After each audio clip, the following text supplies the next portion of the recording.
Good morning, student.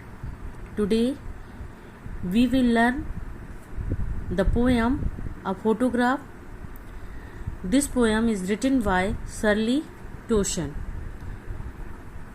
So now we will know about Shirley Toshan. Shirley Toshan was a writer and a editor of a magazine.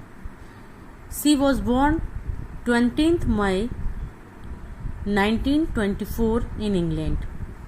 उनका जन्म 1924 में England में 20 मई को हुआ था. His father was also a writer, and in this poem Shirley Toshan expresses his own feeling for her mother. So let's discuss this poem. In this poem देखिए, इस कविता में शर्ली टोशन ने अपनी भावनाओं को व्यक्त किया है अपनी माँ के लिए. और ये जो पोएम है ये बहुत ही टचेबल फीलिंग्स वाली पोएम है. और इसमें जो शर्ली टोशन है उसने अपने माँ की फोटो को देखते हुए अपनी फीलिंग्स को एक्सप्रेस किया है. A photograph. The cardboard shows me how it was. The cardboard means photograph. इस पोएम में कार्डबोर्ड को फोटोग्राफ से कंपेयर किया गया है. In those time the photo is pasted on a cardboard and covered with a glass. उस समय जो फोटोग्राफ होती थी उनको कार्डबोर्ड पर पेस्ट कर दिया जाता था और उसे एक ग्लास यानी कांच से कवर यानी ढक दिया जाता था, जैसा कि आप पुरानी तस्वीरों में देखते हैं. तो जो पोएटेस है वो भी इस तरह कार्डबोर्ड को देखती है और अपनी माँ की तस्वीर को देखकर खुश हो जाती है. लेकिन कुछ ही समय बाद वह अपनी माँ की तस्वीर को देखकर दुखी भी हो जाती है. देखिए किस तरह से वह अपनी माँ की तस्वीर को देखती है. The cardboard shows me how it was. Cardboard means photograph. Photograph मुझे दिखाती है. शोज मीन्स दिखाती है. हाउ इट वॉज कि कैसा था. When the two girl cousins went paddling. Paddling means होती है पानी पर चलना. जो समुद्र के किनारे हम हल्के पानी पर चलते हैं उसे पैडलिंग कहते हैं. When the two girls cousin went paddling. जब दो लड़कियां जो चचेरी बहनें थीं वह पैडलिंग के लिए समुद्र के किनारे गईं. Each one holding one of my mother's hand. यानी उन दोनों ने मेरी माँ का एक एक हाथ पकड़ रखा था. यानी एक ने मेरी माँ का राइट हैंड और एक ने मेरी माँ का लेफ्ट हैंड पकड़ रखा था. दोनों ही मेरी माँ की कजिन्स थी. And she the big girl. She जो आया है वो पोएटेस की मदर के लिए आया है. सी द बिग गर्ल. और जो कि बड़ी लड़की थी सम 12 ईयर्स और सो. जो बड़ी लड़की थी वो 12 साल की थी. यानी जो कवित्री की माँ हैं वो उस समय 12 साल की थी. All three stood still so smile through their hair. यहाँ पर जो कवि है वो अपनी माँ की फोटो को देख रही है और माँ की फोटो के साथ उसकी दो बहनें जो कजिन्स हैं वह भी हैं. और यहाँ पर जो फोटो में उसकी माँ है वो 12 साल की है. और यहाँ पर जो कवित्री है वो कहती है कि ऑल थ्री स्टूड स्टिल यानी तीनों ही शांत खड़ी हुई हैं. टू स्माइल हंसते मुस्कुराते हुए. थ्रू देयर हेयर यानी उनके जो बाल हैं वो उनके चेहरे पर हैं और उनके बालों में से उनके चेहरे की मुस्कुराहट दिखाई देती है. तो यहाँ कवित्री क्या कहती है कि उनके थ्रू देयर हेयर उनके बालों से उनकी मुस्कुराती हुआ जो चेहरा है वो दिखाई देता है. और वो इतनी शांत क्यों खड़ी हुई हैं. वो इसलिए खड़ी हुई हैं at the uncle with the camera. क्योंकि जो उनके अंकल हैं वो उनके अंकल क्लिक कर रहे हैं कैमरे से उनकी फ़ोटो ले रहे हैं। अ स्वीट फेस, उसकी माँ का ये स्वीट फेस जो प्यारा चेहरा है, माई मदर्स यानी मेरी माँ का प्यारा चेहरा उस कैमरे से क्लिक कर रहे हैं। That was before I was born, और ये तस्वीर कब की है? जब मैं आई वॉज बॉर्न, जब मैं पैदा भी नहीं हुई थी। That was before I was born, मेरे पैदा होने से पहले की ये तस्वीर है।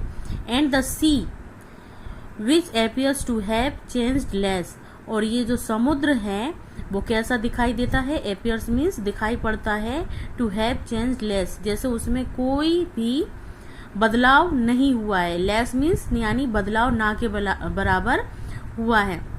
देखिए, जो कि प्राकृतिक चीजें होती हैं, नेचुरल जो थिंग्स होती हैं वो इमोर्टल होती हैं, जैसे समुद्र, हवा, पृथ्वी, इनमें बदलाव ना के बराबर होता है। तो वही राइटर्स जो पोएटेस है वो क्या बोलती है कि समुद्र भी जो है ऐसा दिखाई पड़ता है जैसे उसमें कोई बदलाव नहीं हुआ है। Washed their terribly transient feet, terribly transient feet means क्षणिक, क्षणिक जो मतलब हम जब समुद्र के किनारे पानी पर चलते हैं तो हमारे जो पैरों के निशान हैं वो क्षणिक होते हैं, यानी थोड़ी देर के लिए। जब लहरें उन्हें आकर धोती हैं तो वह मिट जाते हैं।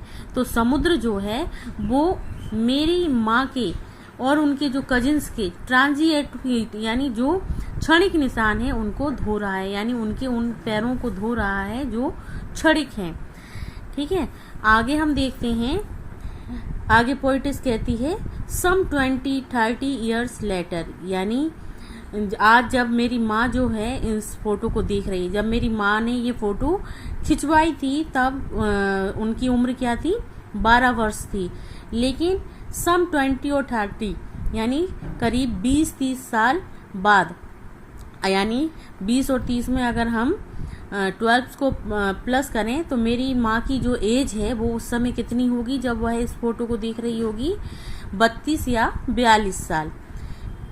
तो करीब 32 या 42 साल होने पर 20 या 30 साल बाद she would laugh at the snapshot, she would laugh, वह हंसा करती थी। जब मेरी माँ जो 32 या 42 साल की थी वह हंसा करती थी एट द स्नैपशॉट, इस तस्वीर को देखकर। स्नैपशॉट यानी इस फोटोग्राफ को देखकर मेरी माँ हंसा करती थी। और क्या कहती थी? सी विटी एंड डॉली, देखो बिटी और डॉली को, जो मेरी माँ की जो कजिन्स हैं उनका एक का नाम बिटी था और एक का नाम डॉली था। देखिए बेटी और डॉली को देखो।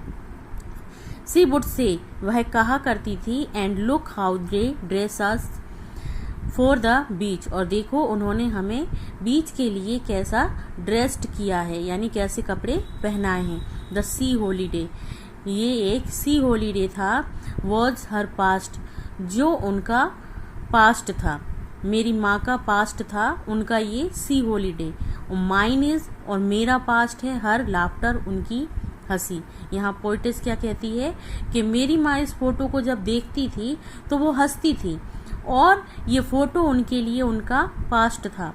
लेकिन आज जब मेरी माँ नहीं है, यहाँ इस पोयम में जो कवित्री है उसकी माँ जो है वो मर चुकी है, तो वह अपनी माँ को याद करते हुए कहती है कि ये जो तस्वीर थी ये मेरी माँ के लिए उनका पास्ट था, लेकिन मेरे लिए उनकी हंसी, जब वह इस फोटो को देखकर हंसती थी तो उनकी हंसी मेरे लिए पास्ट है, मेरा पास्ट है।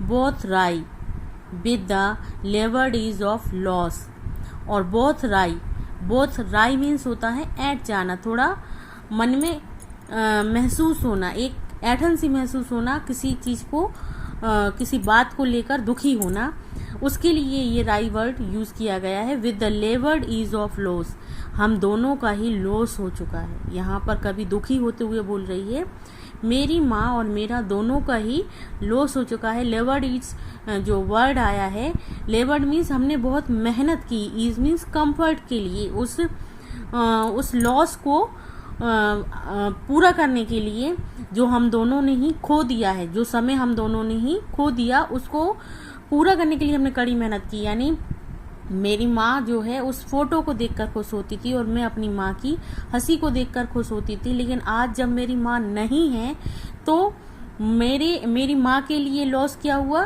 कि वो अब उनके लिए वो समय चला गया जब वह 12 साल की थी, और मेरे लिए भी वो समय चला गया जब मेरी माँ हंसा करती थी। तो हम दोनों का ही लॉस हुआ है। इसके लिए लेवर्ड इज वर्ड यूज हुआ है और ये ऑक्सीमोरॉन फिगर ऑफ स्पीच है, क्योंकि लेवर्ड मीन्स परिश्रम करना और इज मीन्स कंफर्ट। तो मेहनत और आराम दोनों एक साथ आए हैं, इसलिए ये फिगर ऑफ स्पीच में ऑक्सीमोरॉन फिगर ऑफ स्पीच है। और इसके बाद कवित्री क्या बोलती है, now she has been dead nearly as many years as that girl lived, यानी मेरी माँ को अब मरे हुए उतने ही साल हो गए हैं जितने साल की वह उस समय थी। यानी इस फोटो में जब वह कभी देखती है तो वो ये कहती है कि जब मेरी माँ 12 साल की थी तो आज जब मैं उनकी ये फोटो देख रही हूँ तो मेरी माँ को भी मरे हुए 12 साल ही हो चुके हैं। एंड ऑफ दिस सर्कमस्टेंसेस, यानी और ये जो परिस्थिति है, सर्कमस्टेंसेस मीन्स होता है, सर्कमस्टेंस मीन्स होता है परिस्थिति, और ये जो परिस्थिति है देयर इज नथिंग टू से एट ऑल, इस परिस्थिति में मैं कुछ भी नहीं कह सकती। इट्स साइलेंस साइलेंसेस, और यह चुप्पी, साइलेंस मीन्स चुप्पी और साइलेंसेस मीन्स चुप कराना, यानी एक साइलेंस नाउन की तरह और एक साइलेंस वर्ब की तरह यूज हुआ है। ये चुप्पी मुझे चुप करा देती है। जब मैं अपनी इस परिस्थिति में, इस सर्कमस्टेंस में मैं अपनी माँ की फ़ोटो को देखती हूँ तो ये चुप्पी मुझे चुप करा देती है। तो इस पोयम में आपने देखा कि शर्ली टोशन ने बहुत ही अच्छी तरह से अपनी माँ के प्रति अपनी फीलिंग्स को व्यक्त किया है, और आई होप ये पोयम आपको समझ में आई होगी। Okay, thank you.